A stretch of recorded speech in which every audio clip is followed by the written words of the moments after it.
as they already see that all of the fallen have been claimed. Do we get a priest? Do we get somebody that can speak to him? Do we need to make this decision now? I don't have 1,000 gold pieces. I don't know about you guys. We don't need to get him raised. We just need someone to speak to him. We need to figure out what he knows. Okay. I'll go. And I'm gonna run out. I'm gonna run out into the street and sort of grab what Morwyn thinks is the most magical looking priest that she can see. She's looking for somebody that probably may resemble like a wizard or something similar. She's not very good at this whole kind of magic thing. So yeah, she's gonna go and try and grab somebody outside. Roll me a religion check. Oh lordy, alright. Roll me a religion check. +2. Alrighty. That's not... It's not garbage. Oh, 19! That's not garbage. As soon as you go... Right, as soon as you go outside, Morwyn, you see that there along the periphery is a very... he's an older man, maybe, early 50s, but he is extraordinarily good looking. He's got thick graying hair that is perfectly cut. He's got bronzed skin that is peeking out of a very Roman type of robe or toga that he is wearing. He has sandaled feet that are resting underneath chiseled calves, and he has got a resplendent, thick, perfectly coiffed mustache that curls up around the outside, all of it gold, gray, and silver. And as he turns, he realizes that no one has been counted for, but when he sees you, he looks back and says, Well, how can I help you? Hot Grandpa! So Morwyn kind of looks at him for a second and goes, "Hi, I have a need. The body. I have a body in. Please come fast. The body in. I need to speak to a. Oh boy." One of the things. Is there a way that I can assist you? Do you Young have some lady. words? I require some. Hi! So, we have a body in the house, and we need to find out what happened. I would just like to speak to him one last time. I'm so... I can't. Oh, God. It's so tough. I'm so sorry. Whew. Body, can you please come to speak to it? Because I would like to speak to him. Was it somebody that has fallen out here in this fracas? We brought him home, sir. Can you not? Alrighty.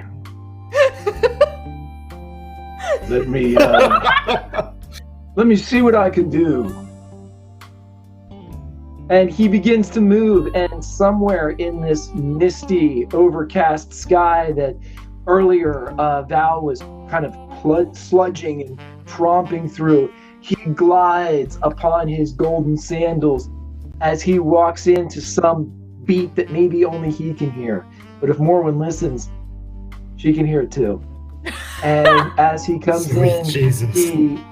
he slips through the rectangle, and as he walks over the broken glass, there's nary a crunch, as he is so light on his feet and so sure of his step. What can I do to help out? No, there are no words. So every time she goes to speak to him, she looks at him and she kind of does the mouth move, but none of the sound comes out. Eventually, she just kind of looks at Val and goes,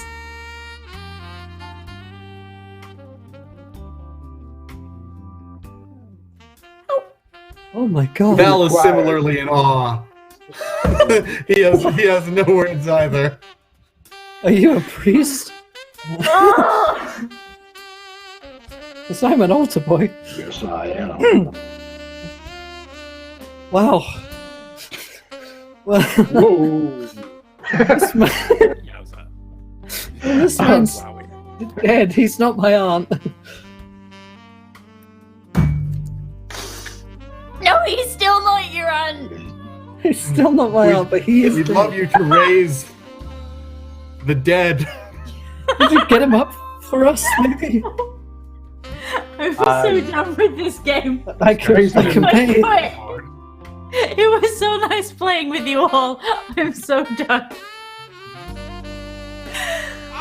Well, now he leans forward, and when he leans forward, the smell of coffee and fire and ash is pushed to the periphery, as instead there is the smell of juniper, of lavender, of saddle, and of fine leather. And as he leans forward, he says, Well, I could definitely raise the dead. That's something that's in my wheelhouse, if you would. But, Suddenly he said, my God, there are things here that are at play that require quite a bit of coin. Now, I could speak to him if you would wish, perhaps ascertain if your friend, loved one, or family member has 1,000 gold pieces to donate to my temple, the Temple of Soon. oh. Well, let me assure you, we'll have that money soon indeed. Yeah. Is there a finance payment plan maybe? Is it like a monthly subscription thing? To your website? I mean, to your church? We are business owners. We pull in a weekly profit. I see that, but as we say in the church, don't ask for tomorrow what you demand today.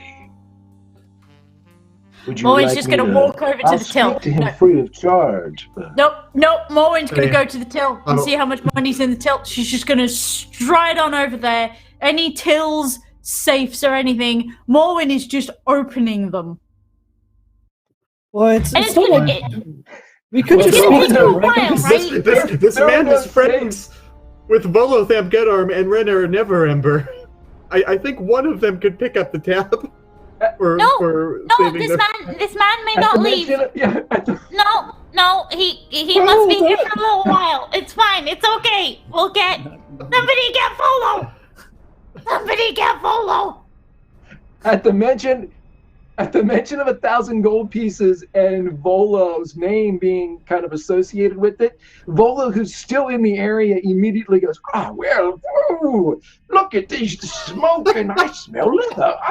I don't see anything that could possibly, as he begins to become aware that Volo has a lot of, he's creative rich. He has a lot of ideas that make him money in the moment, but keeping said money is not one of his specialities. Renair looks and says, I don't carry 1,000 gold pieces on. I could possibly go to, my God, the Floon. I don't have it here, but Wait. he looks at the priest. Yes, young lady. Oh. If this man could go to get you 1,000 gold pieces, would you stay with us a while? We can grab you a coffee or something, and we can all have a sit down and take. I feel like we all need a breath, and I'm gonna whistle as loudly as I can for the cat. I'm gonna open the back door and sort of for the cat. I'm not gonna whistle because this microphone's terrible. And kind of Lucy, hey, we got Lucy, hey, and close it. We'll get the just kind of get you a coffee or anything, like a water, like several drawings, maybe some alchemy, some small tricks, anything like that. You like to see my art? Do you have any dandelion wine? Gordon's Gosh. like, How? Yeah. Let me just I run into the back garden and fetch a dandelion and just start like smushing it into some wine that I have. Sure, anything. Oh my life. Graham, when you would run back in with your concoction, Gordon would meet you at the door and he goes, I don't have any dandelion wine, but I got this cherry stuff. No one drinks it. It's like sugar. Credited. Oh yeah, thank God. yeah. Thanks, Gordon. Appreciate it. It's awful, but I mean, dandelion sounds even worse. Graham, thanks. I'm like, it's a wingman. Dude, thanks. Thanks, man. You didn't have to do that. Yeah, man, no problem. You're the best. All right. Mr. What was your name again, sir? Good sir. Good man. Good lord. Probably go outside and like Edmund They is, like, call stroking me- his face in disbelief. They call me Father Sam. I am the priest of size. Of size. Everybody in the room coughs exactly the same time. Wow, I'm having a lot of feelings. Well, here's your here's some cherry wine we had. It's even better than the dandelion stuff we don't have. I'll try it. Sure. Now, if someone could produce 1,000 dragons, I'll be able to raise this poor soul from the great beyond. But if you wish, How about free coffee? I for, could like, maybe speak with him. Maybe that's a good No, start until coffee our stains. transport arrives. We've got let's wait on the transport money. coming to get the 1,000 gold, but maybe speaking to him first would be a good start. Yes, I agree. Just whatever you do, don't leave. Yeah. What is Yes. the... Who? Whoa. I'll stick around, sure. Let's see what we have here, shall we? What is the poor, Yeah. unfortunate boy's name? This is Floon? Floon. Oh, Graham. Wait, Flam- no. He's Flynn Floon. Blackmire. I'm Graham. So you would see the priest kneel down, and as he kneels down, he produces a bit of hamstring control where he just lowers himself slowly, nary a crack from a joint, as he drops and genuflects in front of the fallen Floon. And as he gets there, he lightly presses 10 fingerprints to different portions of the boy's burnt body, and he works from stomach to chest to throat. And as he brings his fingers up and cups the boy's face, he slides his left hand behind into the burnt and crisp hair, some of it flaking off, and he lifts the back of the head and elevates the boy. And as he looks into the scarred and already kind of flaking skin, he leans down and kisses the lips of Floon. And when he pulls back, you see the eye, the one that is still passable. The lid flicks open, and Floon stares straight ahead. What questions do you have for this poor boy?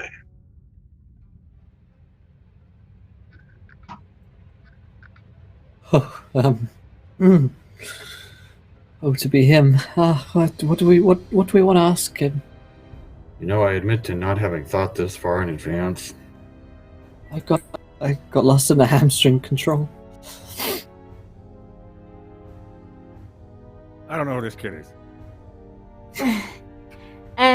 So I'm gonna turn to Sandra. So how long do we have to ask him questions? Is there a limit on time or how many?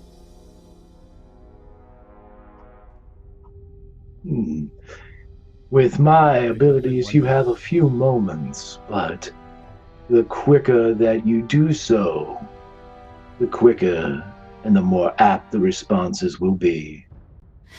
Should you wish to ask him what has happened Spit it to out, him, sexy or man. Jeez. perhaps feelings for you? No, I've got it, don't worry It about helps, it. sexy man. This is my Okay. bag. No. Well, we should each get one question. Okay. I'll go first. Okay. Who is that? As I address everybody else. Okay, And I that's point to Floon. Floon. That means Val gets 2 questions. Okay, all right.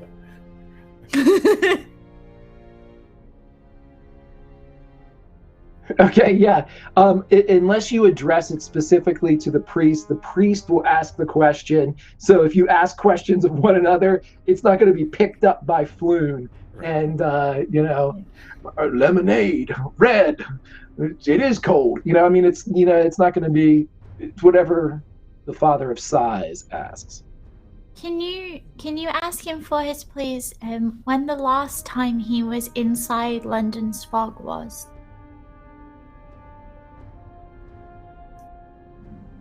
Of course.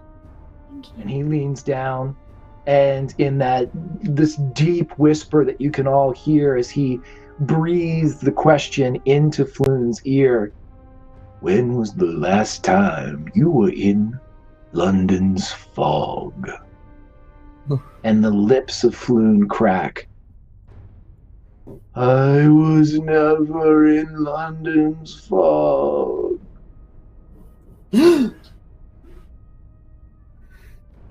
That's unnecessarily spooky. I was So the very being we spooky. brought back was never Floon. Yeah. Whoa.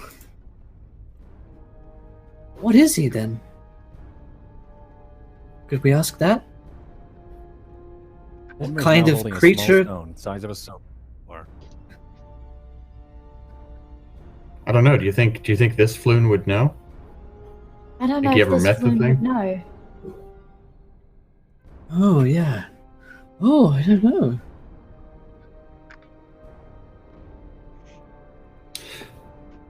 Okay, I have a question then.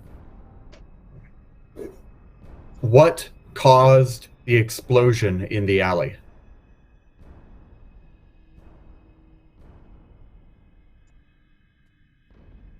Again, the father of size leans down.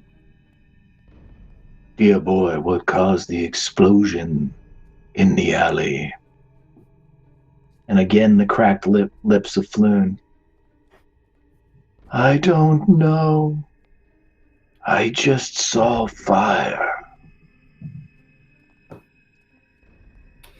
Fair. So we assume then that this Floon was never kidnapped, right? But there was a think so. search on for Floon, wasn't there? Yeah. What was he doing So- outside London's fog? Was he coming to see us, maybe?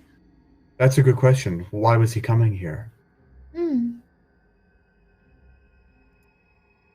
Yeah. What were you doing? Is that a question you would like to ask? Yeah. What Yeah, was he doing before he died?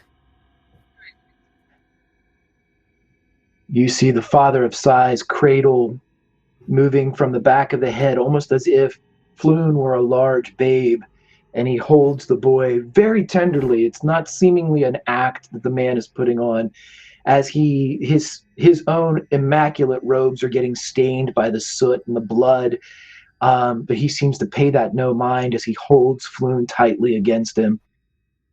My boy, Why were you here? And the cracked lips of Floon open. To give the Stone of Galore. Oh, we haven't searched him. Maybe he has it on him. Is Bye-bye. is I go start is rummaging through his pockets. oh, my English brain has just died. Is Neverember still here? Yes. Yes, he is.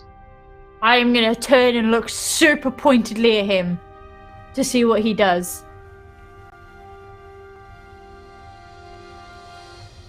Without the need for a roll, he seems flabbergasted at this turn of events. He has no clue what's going on.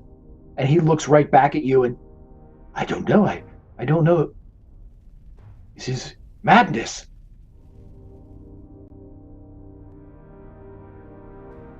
Okay, search him. Yeah, if Uncle Edmund is searching him, yeah. All right, search him, someone. Let me. Yep, I already have. I found an old wooden spoon. I found- Father, how many questions do we That could be have it. left? You have two, my son.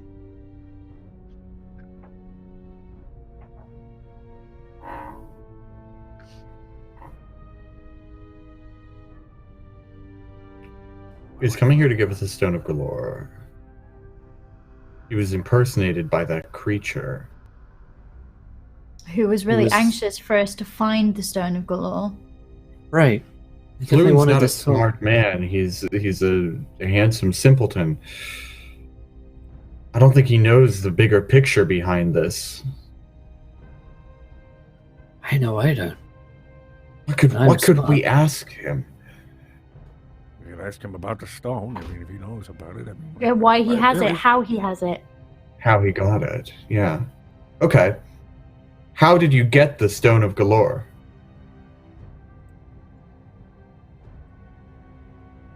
And again, this question passes through the Father of Sighs, and the lips open and crack, moving very alien, very abnormal.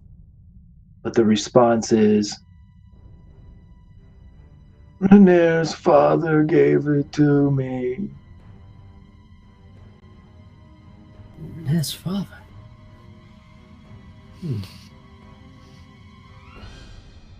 Okay, Renee, did you know that he knew your father?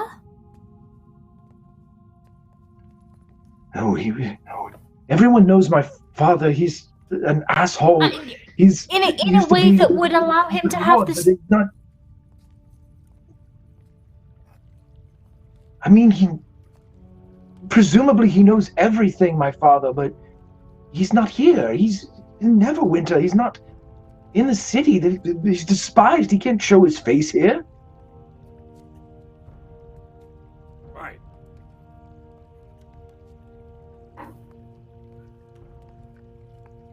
Why not? Why can't he show his face here? Does he have a face? Or is he one of them? Presumably, I haven't seen him or spoken with him in years. This is all starting to sound very strange indeed.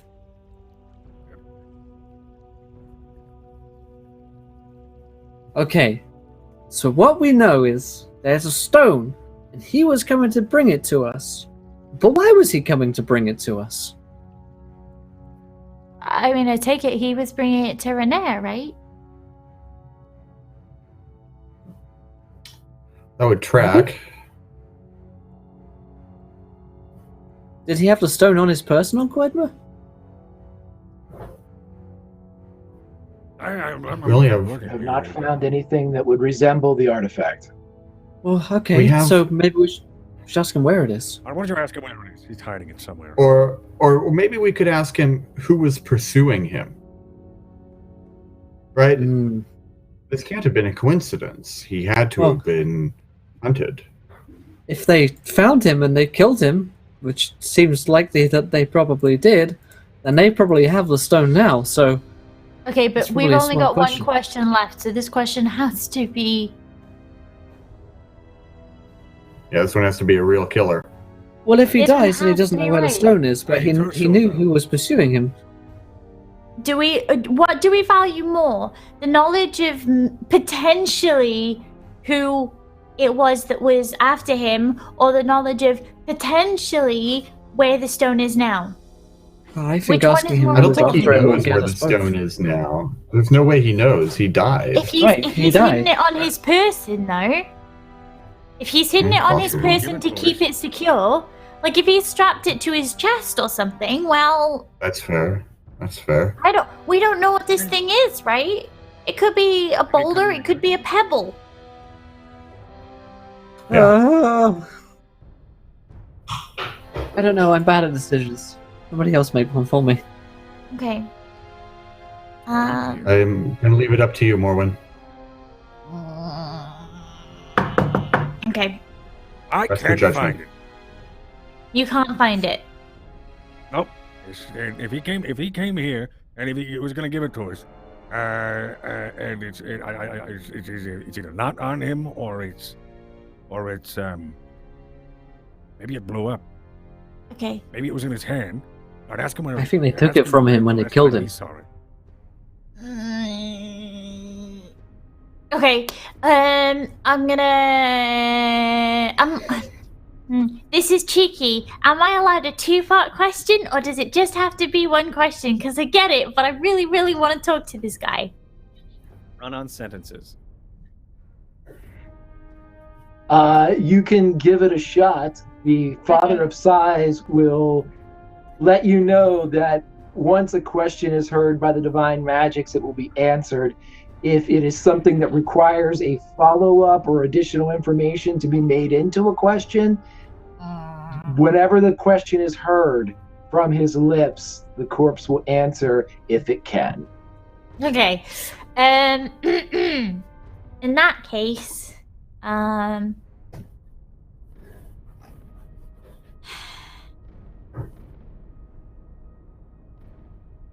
yeah, we can be disgusting to his corpse afterwards and it'll be fine. Who were you being pursued by, What? if you knew who?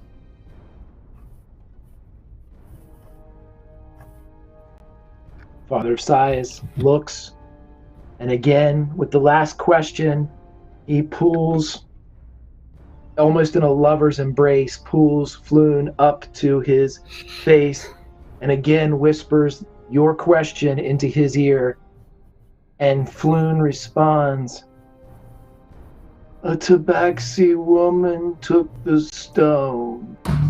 Rova! And that is where we will end this session of Waterdeep. Ah! Heist. No! What? No! No! Ah! That's not okay. No, that's not okay. Oh boy. I think it's perfectly fine. Good, great. Well, well. golly. Oh my god! Man. But it's okay because we all met at QE, so it's all good. We met a everything's hot fine. granddad, and that made everything better. Yep. Made absolutely everything better. All the men Oh are pink. boy. Yeah. Well. That, my friends, is gosh. unfortunately all we have time for tonight for Waterdeep Dragon Heist. But stick around, we've got the next episode of Game of Thrones coming up. It's going to be an awesome one, so stick with us here to kind of roleplay for that. And let's give away a set of tabletop loot dice here in the chat for you guys. Exclamation point loot to enter. But let's go around the cast and crew. Did we enjoy ourselves? Where can we find you guys online? Greg, fantastic job tonight. How was that, my friend?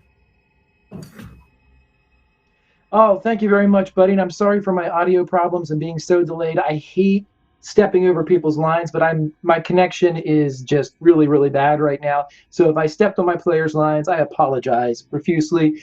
If there were awkwardly long pauses, they were more awkward than normal, I guess. But anyway, I am Grimjack21502 on the Twitches and the Twitters. I really enjoyed this session. This group is just fascinating. I love all of the characters so much. They play off of one another so well.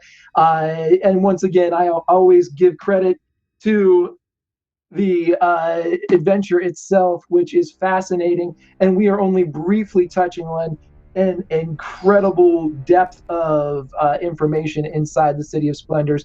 And this is no smoke being blown because James is here. It's a great story. Go pick it up. But until next week, be thinking about what you would ask the Father of Sighs. And if you want to know what the casting of that is, it's Sam Elliott. See you guys next week. Perfectly casted. Really happy to get Sam in for that one. Wow. Pip, how was that tonight? Whew. I'm kind of every session that we have of this I adore, but we sit down afterwards and I kind of do a hey as my brain tries to kind of decompress after all this stuff happens. No, I love playing with these guys so much. So much love to Greg and so much love to these guys. He's right. We all bounce off each other really well, and I just adore playing with this group so much. My name's Pip, though. You can find me Tiny Pixels with 2 X's, not 3 X's. That would be naughty bad. Mostly on the Twitters and things. We are counting down to the start of Vlogmas. We're going to be doing Vlogmas this year as I set up for Christmas in my new house, which is great and also terrifying because I have to put out video content every day. But no, if you like gaming, especially indie gaming, and you're into vlogging and stuff like that, I'm a good place to I guess kind of start with on Twitter. So yeah, I'm really excited to play with these guys again next week. I love playing with these guys so much, and hopefully we can get Mandy back to do some more stuff with because she's wonderful too. Absolutely. Let's go to James then. Mr. James, how was that tonight, my friend? Wow. Best session of Dragon Heist yet, Greg. You really knocked it out of the park. Thank you for sexy grandpa. a real synonym to this word. Is that a personal comment? My name is James Hake. You can find me over on D&D Beyond. I'm the lead writer over there. You can find me dungeon mastering my own homebrew D&D show, Worlds Apart, only on YouTube. You can find me in D&D books such as Waterdeep Dragon Heist as its author. And if you want to follow me for any of those things I just mentioned, check out my Twitter at James J. Hake. Thanks so much, you guys. Fantastic stuff. And Myth, how was that tonight, my dude? What a story. What an episode. Loved it. Great job, Greg, as always. But it was a wonderful tonight, weaving in the explosion, the Floon's true form, if that. It was just awesome. Really liked it. Really loved the doppelganger twists are always a lot of fun. Double what? Yeah, that's right. I knew what it was. But it was so much fun. Thank you so much, buddy. Thanks again, Will, for having me aboard. And thanks, everybody, for playing along. My name is Mythematic, a roleplay streamer, voice actor here on Twitch. You can follow me over on my channel or throughout the week on various other channels playing D&D. Saturdays, I play Ruins of the Mad Mage, much like Dungeons of the Mad Mage. But this time, the party is actually delving not from Waterdeep, but from Skullport. So you can check us out 5 to 8 p.m. EST over there. Really, I'm so excited to play again next week, and I'm really loving and it's because of this game and this adventure, James, that I actually read up finally in my years of playing the Faerun and the Forgotten Realms lore, and really love it. Thank you for that, and thank you, Greg, for the inspiration and being an inspirational DM for not just me but probably everybody else in chat, and thank you guys. It's really an honor playing with you. Thank you, chat, for being here. Awesome stuff. Well, yes, cannot wait for next week. Cannot wait to get the full cast back together to head into more stressful things. And I really can't believe how well Graham rolls when it ends up to killing people. Everything else is pretty much shit at, but when it comes to murdering people, for some reason he just does it. So I'm very, very proud of him for that. But yeah, we're gonna head into our next game, which is of course a Game of Thrones. So stick around with us here on Get a Roleplay, my friends. But until next time, try not to roll too many nat ones because we want to be here laughing when you do. Good night, everybody. Bye.